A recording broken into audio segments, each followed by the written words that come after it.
Hey, what's going on, guys? Fnac, and I am back with another video. So it came out a couple hours ago that Ezekiel Elliott is officially late for training camp and is subject to a fine, and Jerry Jones is not holding back in terms of this subject. He came right out and said it, and Ezekiel Elliott is officially holding out for a new contract, expecting to be paid the highest running back of not just the league this year, but probably of all time.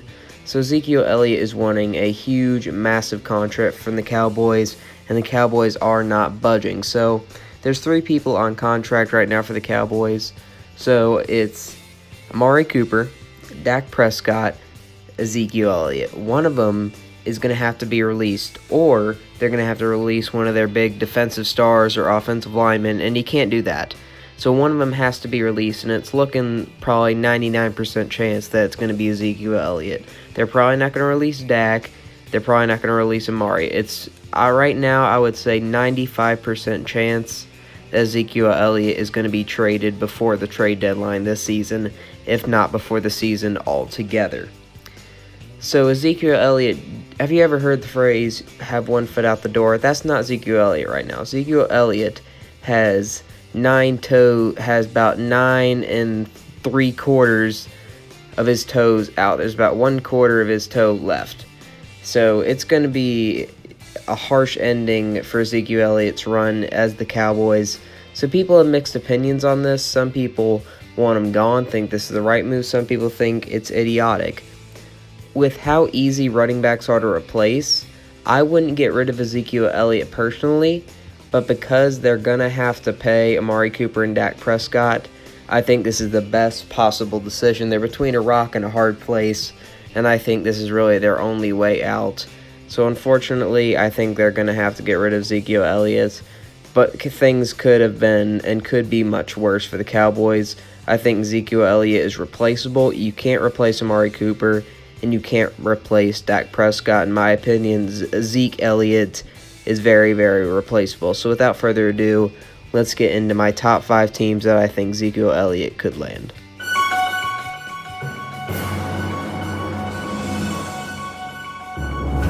So coming in at the 5th most possible spot for Ezekiel Elliott to land is the Green Bay Packers. I think this has a lot of positives and negatives to it. Let's look at the positives. The Packers need quick wins. They need Matt LaFleur and Aaron Rodgers to connect immediately. If they start off the year 2-4 or 3-3, Aaron Rodgers is going to get upset, and the whole season's just going to go in the toilet.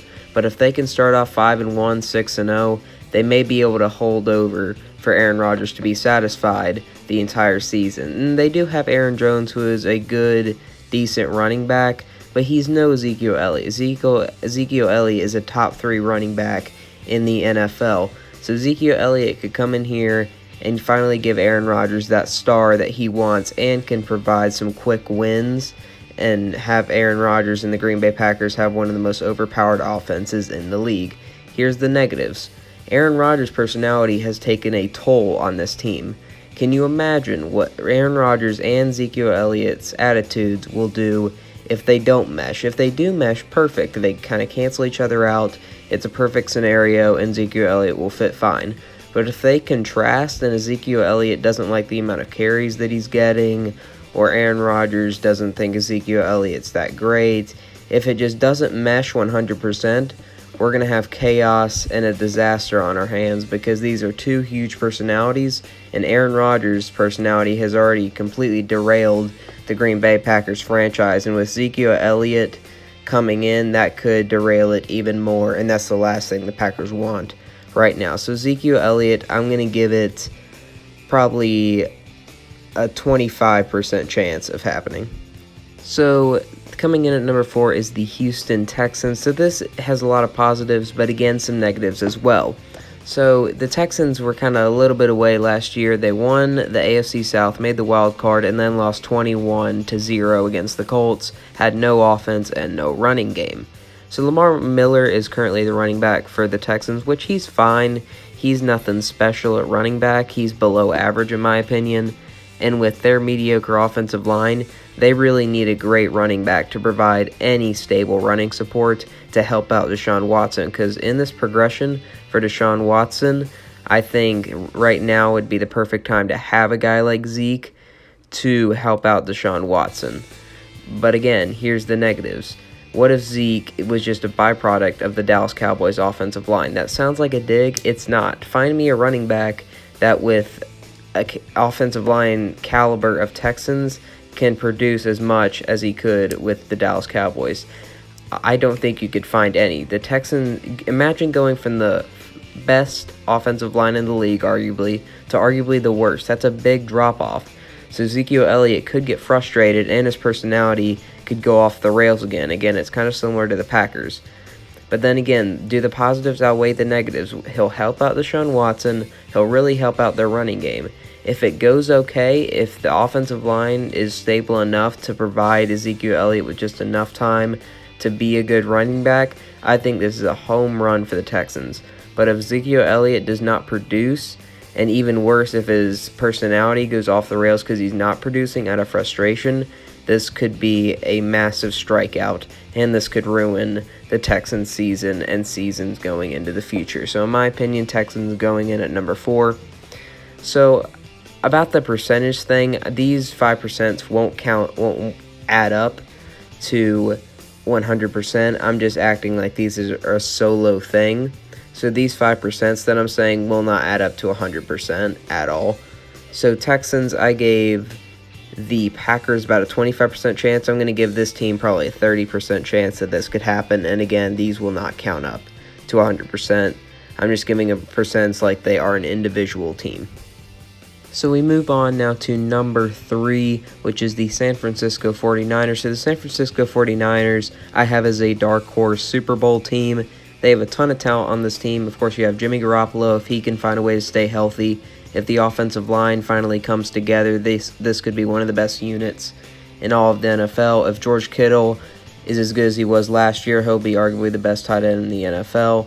You have a couple solid wide receivers, a lot of exciting wide receivers to watch, like Deebo Samuel.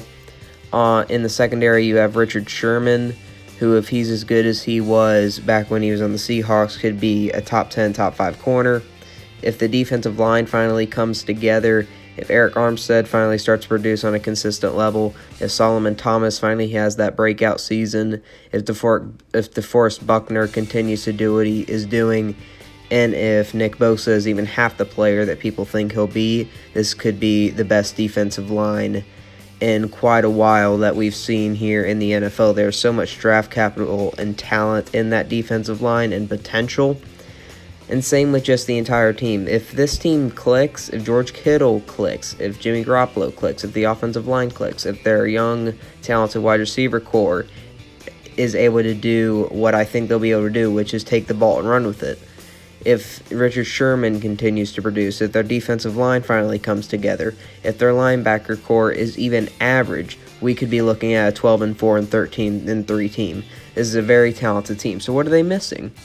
I think they're missing a running back. Yeah, they did take Tevin Coleman, but he's just kind of a complimentary running back. I'm not sure if he's good enough to be an official number 1 starting running back. And if they can get Ezekiel Elliott, that'll take so much pressure off Jimmy Garoppolo and really help his progression because it won't be all on him.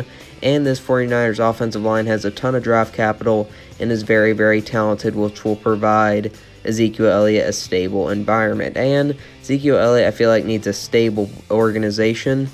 And 49ers led by Kyle Shanahan, I feel like, fills that description. So I think we jump up a lot in likelihood. I'm going to give this a 60% chance just by itself. Again, these percents are not counting up to 100%. I'm just having this by itself so you guys can kind of rate it. I guess I should probably rank it more on likelihood out of 10, but I'm just kind of doing it percent ways for some reason. But I think this is quite likely that this could happen, and I think there's no way that this won't be a home run if the 49ers find a way to get Ezekiel Elliott. So coming in at number 2, here's where things get interesting. This is very close, deciding between number 1 and number 2. Number 2, I decided to go with the Washington Redskins. If Ezekiel Elliott wants redemption and revenge, this is the spot to go. He could easily be a star for the Washington Redskins and get revenge on the Cowboys. So Dwayne Haskins is the starting quarterback for the Redskins of the future, and it would certainly not hurt him to have a guy like Ezekiel Elliott there to help him develop, because that'll take off so much pressure for Dwayne Haskins, which is exactly what he needs, while he can work on his footwork and downfield play. I think this makes a lot of sense for Zeke and for Dwayne Haskins, but Ezekiel Elliott needs a stable environment, and the Redskins are pretty much the opposite of that. They're one of the most unstable organizations in the entire NFL. So I am worried that this could end up in disaster, even though I think there's less of a chance that happens than this works. So I think this is a better chance for a home run than a strikeout. But Dwayne Haskins needs talent around him to develop.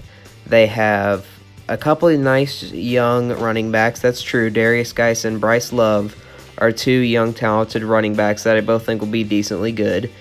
And Adrian Peterson is basically a senior citizen, and he's probably going to retire after this year. But let's face it, Bryce Love and Darius Geis are on nowhere near the level as Ezekiel Elliott. And during this long progression of Dwayne Haskins, I think, may take as long to progress as Daniel Jones will.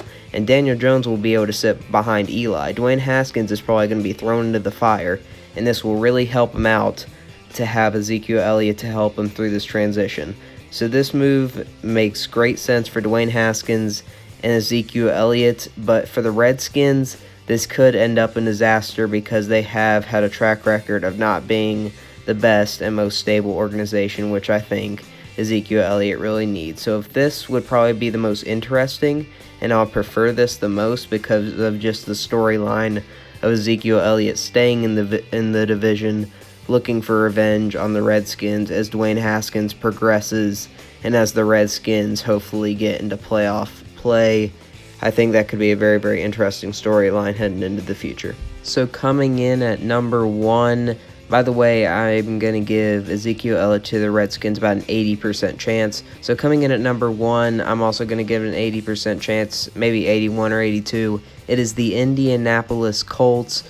So this makes sense for everybody. Ezekiel Elliott needs a stable work environment. Colts are very, very stable and are becoming one of the best organizations in the entire National Football League. The Colts are very, very close to being a legit Super Bowl contender with Andrew Luck. They have a super overpowered offense with Andrew Luck, and now is with hardly any running game. Now, can you imagine Ezekiel Elliott and Andrew Luck teaming up? And Andrew Luck is so likable.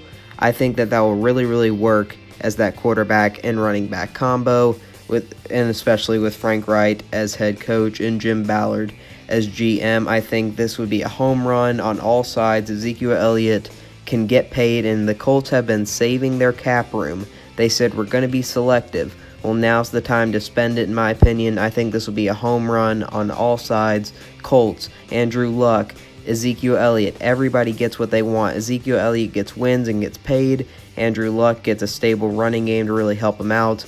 And the Colts get a top 3 running back to maybe push him over the edge to being a legit Super Bowl contender and taking over the AFC South. Again, I think it really, really works. The Colts are the right spot for Ezekiel Elliott. The money's not a concern. The unstable organization is not a concern. The quarterback is not a concern. The success is not a concern. Nothing. I don't think there's much chance that this isn't a home run if Ezekiel Elliott goes to the Colts. I think this is probably the safest bet for Ezekiel Elliott to have success. There's no chance that this is a bust. If he does get signed with the Colts, it's definitely going to be a home run. And I probably would bet that there's a better chance that the Bills win the next 5 Super Bowls going undefeated than this not being a home run. This is no chance to not succeed. This is the safest bet for Ezekiel Elliott by far. It makes so much sense for all parties. And honestly, I think this is probably going to happen probably mid-season, right before the trade deadline, and that'll push the Colts up to being a legit Super Bowl contender. And this hurts to say as a Titans fan, but with Ezekiel Elliott on the Colts, I'm not sure there will be any legit competition in the AFC South. So I hope you guys enjoyed this video. Make sure to like, comment, and subscribe. Madden 20 content coming very, very soon. It should be here tomorrow, and I'm going to probably post a video either tomorrow or Monday whenever I get the game. So keep an eye out for that and subscribe for more college football content, NFL content, Madden content, and overall football content in general. I'll see you guys in the next one. Peace.